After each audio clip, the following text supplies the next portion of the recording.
தப்பான விஷயங்கள் பண்ணுறது, அடுத்தவங்கள்ட்ட போய் வீட்டுக்குள்ளே போய் பிரச்சனை பண்ணுறது, அதே மாதிரி எப்படா எவன்டா பிரச்சனைக்கு வருவான் அவங்கள பிடிச்சி வம்புழுப்போம், அதை வச்சு நம்ம 10 ரூபா காசு சம்பாதிப்போம், யாரை ஏமாற்றி சம்பாதிக்கலாம், யார் குடும்பத்தை கெடுக்கணும், இப்படியெல்லாம் ஒரு தப்பான விஷயங்களில் இருக்கக்கூடிய ரிஷபராசி அன்பர்களுக்கெல்லாம் இது ஒரு கெட்ட காலமாக தான் இருக்குமே ஒழிஞ்சு இது நல்ல காலமாக இருக்கவே இருக்காது. சரிங்களா?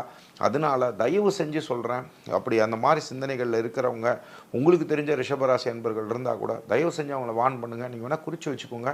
அந்த மாதிரி தவறுகள் செய்யக்கூடிய ரிஷபராசி அன்பர்களோட விஷயங்கள்லாம் இந்த 3 வருஷத்துக்குள்ளே பாருங்கள். ஏன் நான் சொல்கிறேன் அப்படின்னா, சனி பகவானை பார்த்தா ஏன் இத்தனை பேர் பயப்படுறாங்க அப்படின்னா, அவர் செய்யக்கூடிய விஷயங்களுக்கு அது யார் என்ன ஏதுன்னெலாம் பார்க்க மாட்டார். சரிங்களா?